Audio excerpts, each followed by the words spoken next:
Ladies and gentlemen, this is TVP World. You're watching another edition of Military Mind, bringing you news from the front lines. I'm your host, Benjamin Lee. Dozens of Ukrainian regions once again came under attack overnight as Russians launched 80 attack drones across the country. In Kherson, a morning strike damaged a supermarket, residential buildings, and a car. Officials say one person was wounded and taken to the hospital. Across the Kherson, Zaporizhia, and Donetsk regions, another 13 civilians were wounded in continued Russian attacks. More than 1,000 strikes, including artillery fire, drones, and air attacks, were recorded on just the Kherson and Zaporizhia fronts, hitting critical infrastructure, social facilities, and residential areas. In the Dnipro region, one person was killed and two wounded. An FPV drone strike also damaged a gas pipeline.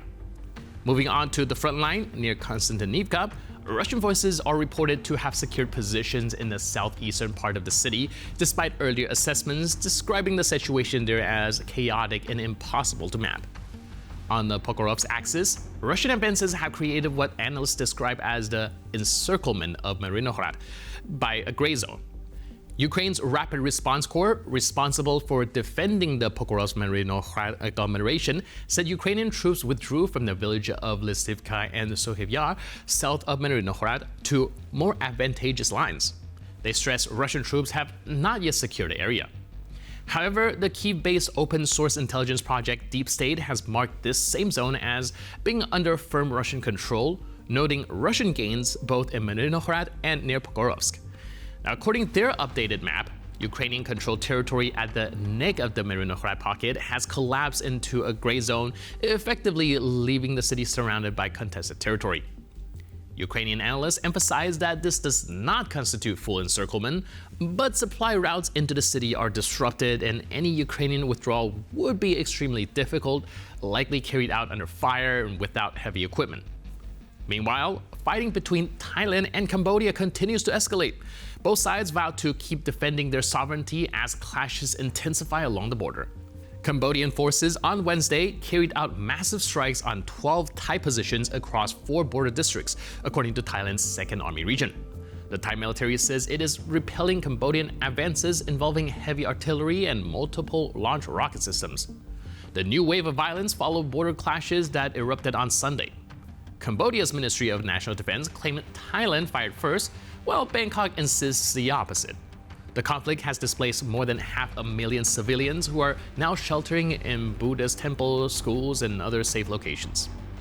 On Tuesday, US President Donald Trump had pledged to do everything possible to help end the fighting between Thailand and Cambodia. We open today's episode with video released by the Bodby 6 capturing the process of rotating Ukrainian soldiers on the front line and evacuating the body of a fallen comrade.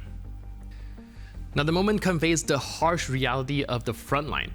Everyday life, where even during retreat and troop replacements, it is necessary to work quickly and cohesively to save the lives of the living and give the dead a dignified burial. This is likely the Pokrovsk direction sometime in November of 2025. The footage shows how the military leads a convoy, carefully moving through a potentially dangerous area and ensuring the safety of the evacuation.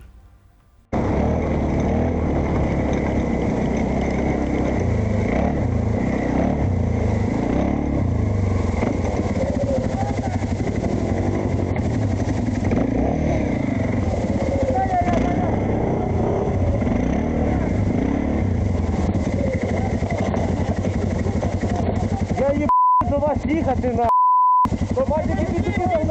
туди все кидайте, остальні до мене.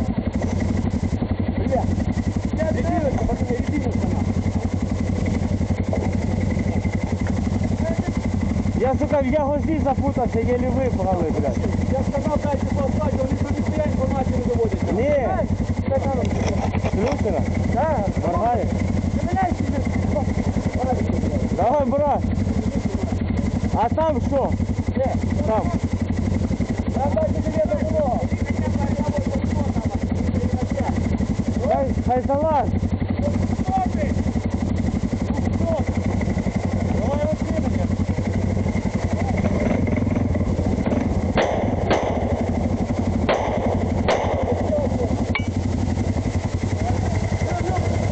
Де ще один дітей? А де його вивезли? Вивезли? У нас там де валідол. А? Біля валідола. Тамада, це душман. Я вже на точці. Давай, на. Заплю. А як його хочете? Я не знаю. Може сюди його так покласти на оце, ні? Мінометка працює. Мінометка по нам працює. Давай, помогите, пацаны, мы сами не закинем. Подожди.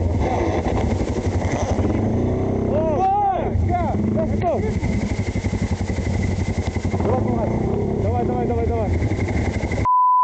Вас спалили, пацаны, міномет хуячить у нас. Він тут кожен день давай, поможи, встань, блядь, поможи!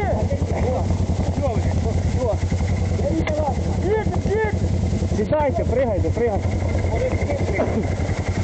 Сідай за мною, покажеш де. Все, всі?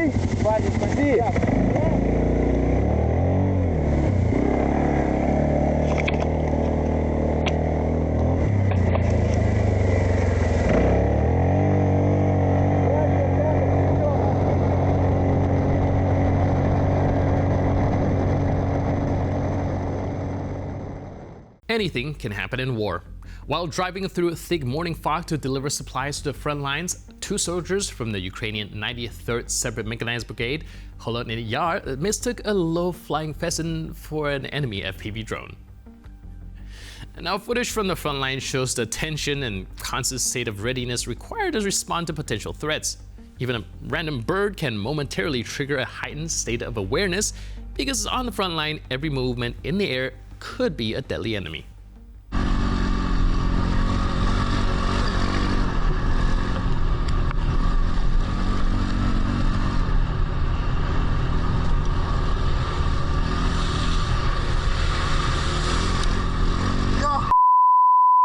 Я думаю, FPV заходит.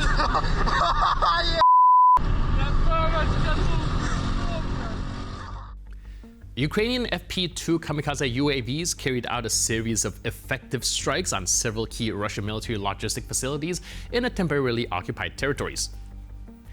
These strikes were carried out on the villages in the Luhansk region as well as in the city of Donetsk. According to confirmed data, FP-2s destroyed fuel tanks intended to supply the occupying forces' equipment, as well as a warehouse with reconnaissance and strike UAVs and their ammunition. This infrastructure was vital for Russian units operating in the eastern directions, providing them with the ability to conduct aerial reconnaissance and attacks with FPV drones.